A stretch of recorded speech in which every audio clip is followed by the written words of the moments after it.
এগুলো সবাইকে দিয়ে দিন। এই আস্তে আস্তে, কারাকারি করবে না, সবাই পাবে, ধীরে ধীরে। এই এই এই ধাক্কা দেবে না, আস্তে আস্তে, সরে যাও, সরে যাও, সবাই পাবে। নাও, তুমি নাও, তুমিও নাও। হ্যাঁ, এই ধরো, ধরো। হ্যাঁ, নাও নাও। হ্যাঁ হ্যাঁ।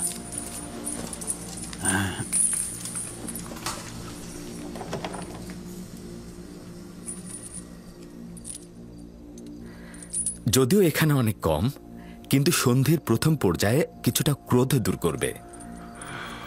ক্রোধ দূর করবে? আমার আর তোমার মধ্যে ঘৃণা আর বিদ্বেষ ছাড়া কিছু নেই। আমি প্রতিশোধ নেব। সেটা না হয় নিও, কিন্তু কেউ ক্রোধ ও ঘৃণার মাধ্যমে কল্যাণ খুঁজে পায়নি, তুমিও খুঁজে পাবে না। শত্রুতা, তিক্ততা ও কঠোর ক্রোধ কারাগারের এই প্রকাষ্ঠগুলোকে আরো বড় করে দেয়। তুমি বছরের পর বছর আমার এই কারাগারে থাকার কারণ হয়েছ, আমি এর বদলা নেব। তুমি যদি চুরি না করতে তাহলে জেলখানায় আসতে না। উত্তম হচ্ছে নিজেকে সংশোধন করো।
এখানে তোমরা কিভাবে জিন্দেগি করো? কেন এই জায়গাকে পরিষ্কার পরিচ্ছন্ন মেরামত করার জন্য তাগাদা দিচ্ছ না? যদি খুব বেশি পরিষ্কার পরিচ্ছন্ন করা হয় তাহলে তো আমরা আজীবন এই কারাগারেই থেকে যাব। শোনো তোমরা, আমরা মেহমান নই, আর এটা মেহমান খানাও নয়, এটা হচ্ছে জেলখানা। তাকদিরের কারণে আমরা সবাই এখানকার মেহমান, শুধু জেলখানাতেই নয়, দুনিয়াতেই তাই। আমরা কিছুদিন আমরা এই দুনিয়াতে থাকব, তারপর চলে যাব। আর এই সংক্ষিপ্ত সময়ে আমরা কারাগারে বা পৃথিবীর যে কোনো জায়গাতেই অবস্থান করি না কেন, আমাদের অবস্থান স্থল এরকম নোংরা ও অপরিষ্কার হওয়া উচিত নয়।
রুদামুন, দুঃখিত জনাব রুদামুন, সে আমাকে দেখেছে, আমিও তাকে দেখেছি, আমরা দুইজন কথা বলেছি একসাথে। তার হাল হাকিকত ভালো? হ্যাঁ, সে ভালো আছে। আপনার পত্র আমি জনাব কিদামেনের হাতে পৌঁছে দিয়েছি। এই কয়দিনে তো সে তার মন জয় করে ফেলেছে। তারপর আমি ওখানে গিয়ে ইউজারশিপের কথা বললাম, সে ইউজারশিপকে ডাকলো, আর ইউজারশিপ আমাকে দেখে বুকে জড়িয়ে নিল। জেলখানায় গিয়ে কি তার খুব কষ্ট হচ্ছে? না না, তিনি আমাকে বলেছেন জাবিরা জেলখানা বানুর জেলখানা থেকে অনেক উত্তম।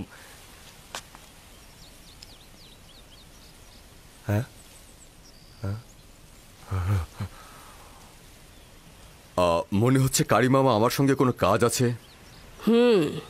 ইউজারশিপ সম্পর্কে সওয়াল ছিল, কিন্তু সেটার উত্তর আমি পেয়ে গেছি।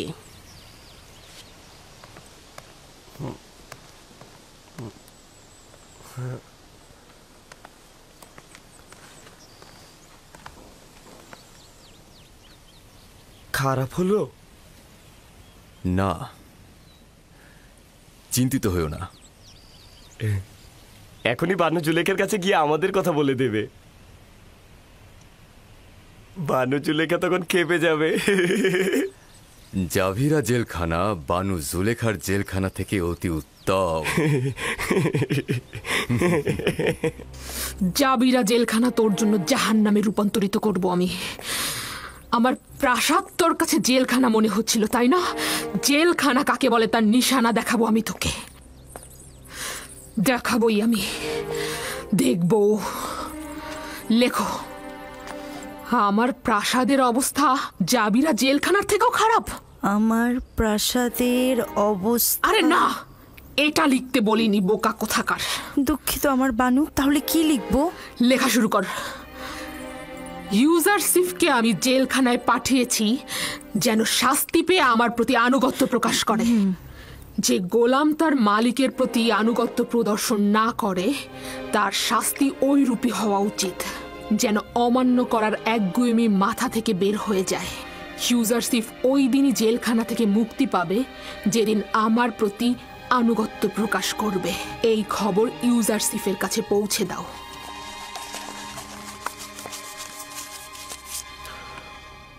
আপনি চলে যান, বানু জুলেখাকে বলবেন তার আদেশ পালন করা হবে।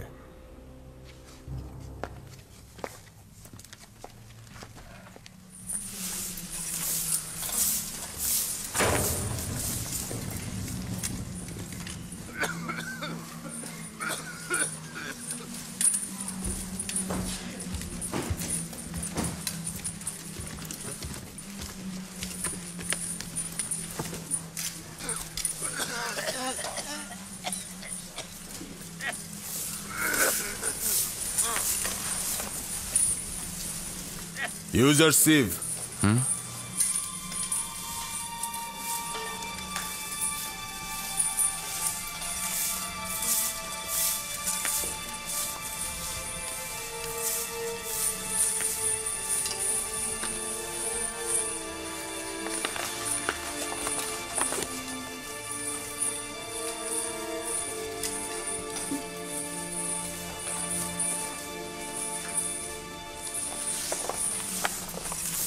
সিদ্ধান্ত এখন তোমার হাতে। চাইলে এখান থেকে খালাস হতে পারো, শুধু বানু জুলেখাকে লিখে দেব যে ইউজারশিপ আনুগত্য প্রদর্শনে রাজি আছে। আমি এই বন্দিত্বকে অনেক বেশি ভালোবাসি রাজমহলের ওই আরামায়েশ থেকে। আর আমি এটাও অনুমান করছি যে আমি যদি তার আনুগত্য মেনে না নেই তাহলে জেলখানা আমার জন্য হয়ে যেতে পারে নির্যাতন নিপীড়নের স্থান। আমার কথা আমি বলে দিয়েছি, বাকি সিদ্ধান্ত আপনার।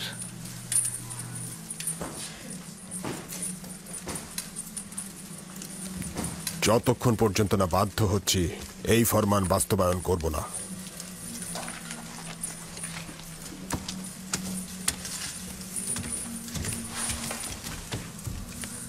জনাব কিদামিন, আমি কি আপনার কাছে একটা তাগাদ করতে পারি? বলো। জেলখানার পরিবেশ কয়েদিদের সাহায্যে মেরামত ও পরিবর্তন করা যাবে, কিন্তু লেবাসগুলোর পরিবর্তন ও মেরামত আমাদের সামর্থ্যের বাইরে। সাহায্য করবেন? চেষ্টা করে দেখব। আপুপিস, মহামান্য বাদশার প্রধান বাবুর্চি, এইদিকে কি তুমি দেখেছো তাকে?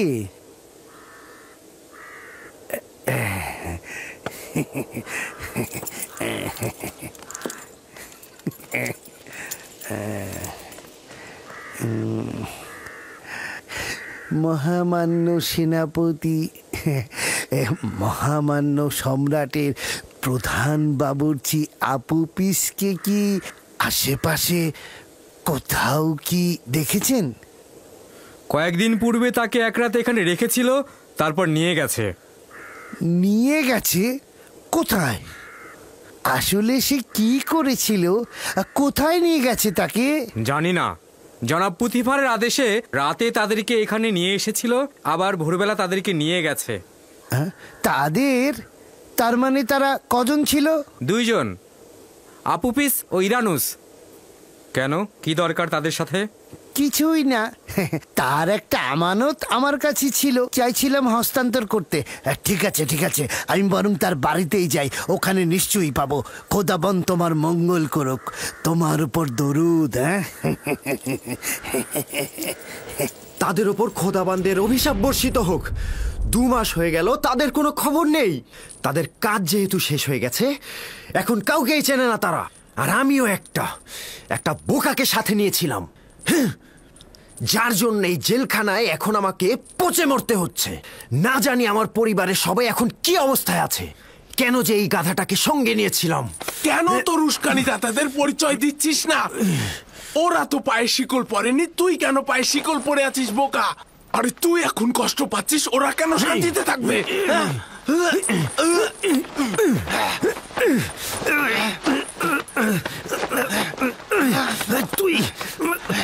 তোমরা শান্ত হও। তোমাদের এই কি হলো? জেলখানার পরিবেশ এমনিতেই বিষাদময়, এটাকে আর এর চাইতে খারাপ করো না।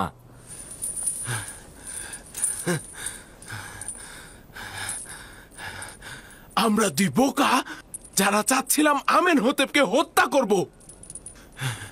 আমরা এটা ভুলে গিয়েছিলাম যে সে নিজেই খোদাদের একজন। আজ 2 মাস হয়ে গেল, আমাদের এখানে কেউ খোঁজ নিতে আসেনি। আমরা 2 জন অসহায়ের মতো আছি। আর এই গাধাটা কারো নামই বলছে না। তাদের প্রতি বিশ্বাস তার অনেক। তারা নাকি আমাদেরকে এখান থেকে বের করে নিয়ে যাবে। তুই একটা বড় সড় গাধা, কিন্তু আমি না। ও এত বড় গাধা, কি বলবো। ও এখনো জানে না যে আমরা কোনো কিছু না বলা পর্যন্ত আমাদের বাঁচিয়ে রাখবে তারা, আর বললেই একদম খতম। যারা বাদশাহ আমেনহোতেপকে হত্যা করার ইচ্ছা পোষণ করে, কোনো দলিলই তাদের বাঁচিয়ে রাখতে পারে না। তুই তো জানিসই তুই মারা যাবি, তাহলে কেন তাদের নামগুলো প্রকাশ করছিস না, যেন তারা সাজা পায়? আমি এখনো আশাবাদী। হ্যাঁ, আমি আশাবাদী। যদি আমি কখনো নাজাত নাও পাই, তবুও তাদের কথা ফাঁস করব না, কখনোই ফাঁস করব না। যদি আমি তাদের নাম উচ্চারণ করি, তাহলে তারা আমার পরিবারের সবাইকে একদম শেষ করে ফেলবে। অনুমান করছি আপুপিসের চিন্তা একেবারে অমূলক নয়। আমার ধারণা এই ষড়যন্ত্রটি আমুনের খাদেমদের। তারা আপুপিসকে ফাঁদে ফেলেছে। তারা হিংস্র ও পাথরের হৃদয়ের ইনসান। আমার অনুমান কি ঠিক আছে? না না না, একদমই না। আমি তো বলেছি তাদের কথা ফাঁস করব না। হ্যাঁ, তোমার অস্বস্তি বিবেকবানদের মতোই। কারণটা হলো তুমি ভাবছো তোমার জীবন তোমার স্ত্রী ও সন্তানকে নাজাত দেবে। এই পরিস্থিতিতে আমরা অবশ্যই খোদাবানের কাছে সাহায্য চাইব। শুধুমাত্র সেই সাহায্য করতে পারবে। তোমাদের খোদার যদি সাহায্য করার সামর্থ্য থাকে, তবে প্রথমে সে আমুনের প্রধান খাদেম অজ্ঞামোহর ও তার দোসরদেরকে সাহায্য করবে, তোমাদেরকে নয়। তাহলে তোমার দৃষ্টিতে না আছে আমাদের আমুনের সহযোগিতা, না আছে তার খাদেমদের সহযোগিতা। আমার তোমাদের খোদাগণকে অবজ্ঞা করার কোনো ইচ্ছেই নেই, তবে 1 খণ্ড পাথরের কাছ থেকে সাহায্য চাওয়া বিবেকসম্মত নয়। কিছুটা বোকামিও। তুমি কে যে আমাদের খোদাকে পাথর বলছো? ইউজারসিফ আমার নাম। হ্যাঁ, ইউজারসিফ মানে পুতিফারের তত্ত্বাবধায়ক। আর এই যে জুলেখার সাথে তোমাদের সত্যিকারের নাজাতের জন্য শক্তিশালী খোদার প্রয়োজন রয়েছে। এই খোদার নয়, এই খোদা দিয়ে কোনো কাজ হবে না।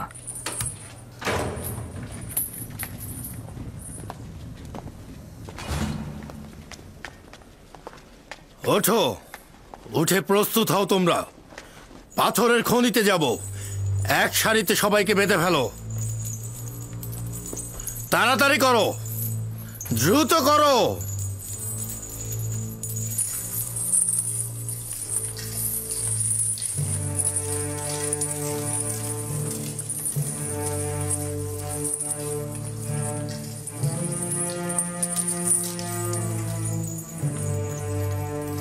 যখন যাচ্ছিল অত্যন্ত চিন্তিত ছিল, বলছিল যে সম্ভাবনা আছে মন্দ কিছু ঘটার।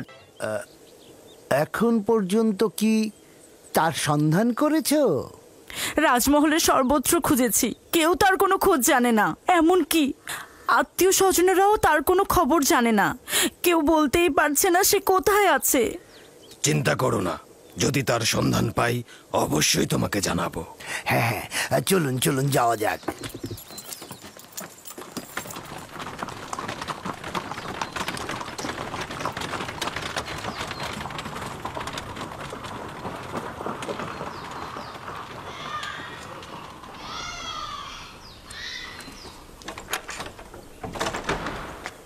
কেন কোনো খবর জানেন না?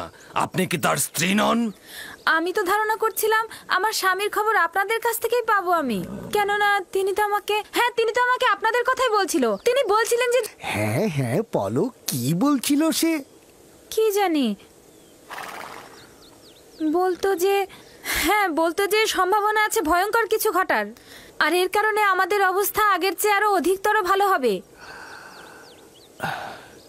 কোথায় যেতে পারে বলে তুমি মনে করছো?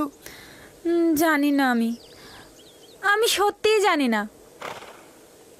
আশা করছি যে মহান আমুন খোদা অবশ্যই তার সন্ধান এনে দেবে। এমন না হয় তার সাথে কোনো খারাপ কিছু হয়েছে বা সে বিপদে আছে। কোনো চিন্তা করবেন না, আমার মনে হয় না তার সাথে খারাপ কোনো কিছু ঘটেছে। যদি ঘটেই থাকতো কেউ না কেউ অবশ্যই জানতো।